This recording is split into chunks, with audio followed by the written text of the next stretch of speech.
Focus lumière ce soir sur la ville ivoirienne de Douékoué, située à l'ouest du pays. Elle semble rassembler à elle seule les maux de la Côte d'Ivoire. Le sang ne cesse d'y couler.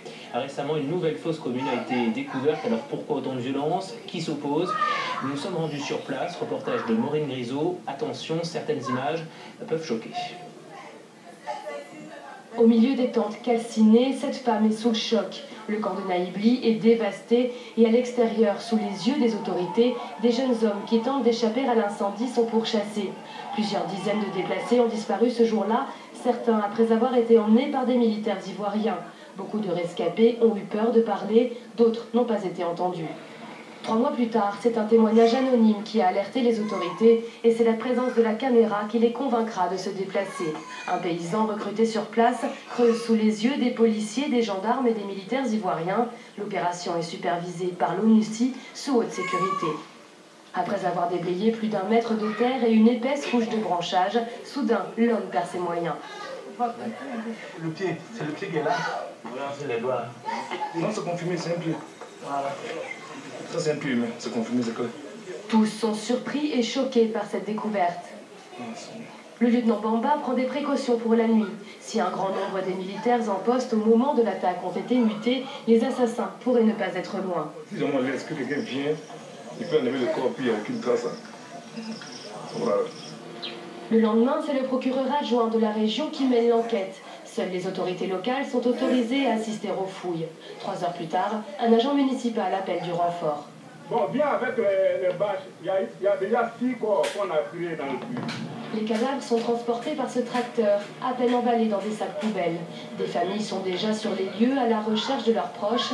La gêne est palpable, l'entretien ne pourra pas être filmé. Le procureur aussi refuse de s'exprimer. Alors que chacun pense accompagner les cadavres à la morgue, ils sont en fait transférés directement au cimetière, où un nouveau trou les attend déjà. C'est grâce à l'intervention des défenseurs des droits de l'homme que l'opération sera interrompue. Il faut suspendre. Les activités. On va à la morgue avec les corps. Mais arrivé à la morgue, le directeur refuse de prendre en charge les cadavres. Non, on ne peut pas les garder. Pourquoi? Compte tenu de la décomposition. Il n'y a pas de chambre réfrigérée. C'est réfrigéré, mais c'est collectif, ce n'est pas individuel. Nous deux va rester ici, on ne va pas garder ça. Pendant qu'on recouvre les corps de chaux, à l'extérieur, des rescapés du camp de Naïbli veulent voir les cadavres. Un homme assure que son frère, emmené par des militaires le jour de l'attaque, est parmi eux. Je reconnais son accoutrement, c'est encore sur lui. Maintenant, il faut que je sois rendu, il faut que les enquêtes au moins arrivent à élucider comment ils sont morts et qui les a tués. Ce sera finalement l'ONU qui, le lendemain, permettra de transporter les corps à Abidjan pour une autopsie. Pendant ce temps, les familles retournent sur les lieux, persuadées qu'il y a d'autres cadavres dans les puits avoisinants. Si une odeur de décomposition est bien là, avec si peu de moyens, seuls des vêtements seront repêchés. Présents tout au long du processus, les défenseurs des droits de l'homme comptent bien pousser pour que ses parents connaissent enfin la vérité. Sur des cas aussi symboliques que ces attaques, sur ces cas d'exécution, il faut une justice exemplaire. Et donc on essaye d'aider, de soutenir les acteurs présents judiciaires pour que l'enquête aille jusqu'à son terme et aille jusqu'au bout. De nombreux proches de disparus ont déjà été entendus par la gendarmerie de Douékoué en attendant que les corps soient identifiés. Et l'on retrouve notre correspondante à Abidjan, Maureen Grisot. Maureen, bonjour. Derrière ces violences se cache une rivalité, celle des pros et des anti-Gbagbo.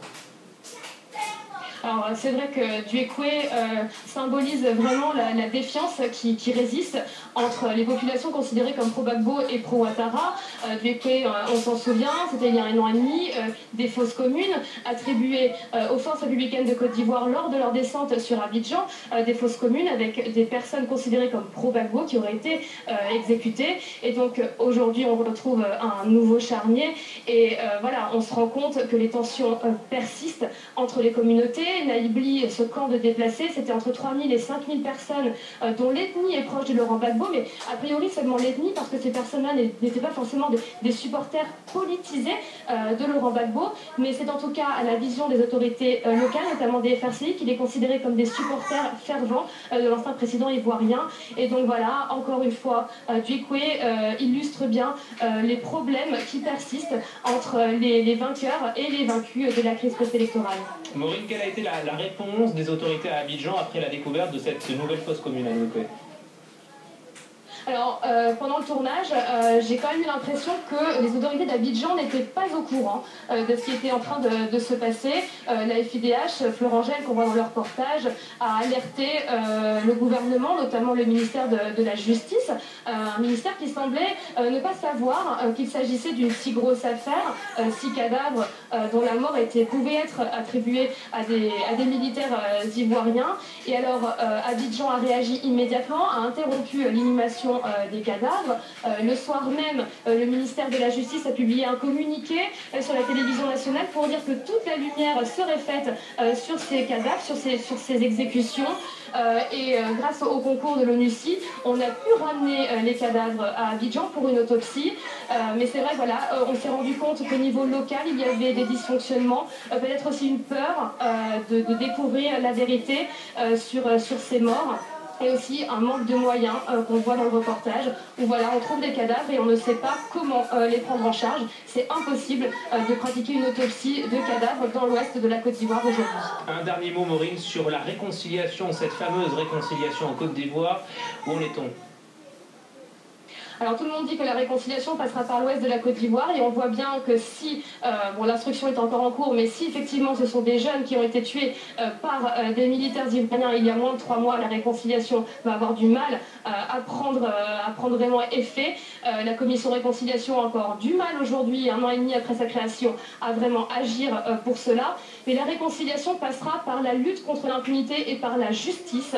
Il faut absolument, pour les populations de Duékoué, que la justice, que la vérité éclate, notamment sur ces morts. Et c'est une fois que les populations autochtones considérées comme pro-Gbagbo auront confiance en leurs institutions, en leur gouvernement, qu'on pourra enfin parler de réconciliation en Côte d'Ivoire. Merci beaucoup Maureen Grisot en direct d'Abidjan. Voilà donc pour ce focus. On se retrouve dans moins de 2 minutes pour le journal. À tout à l'heure.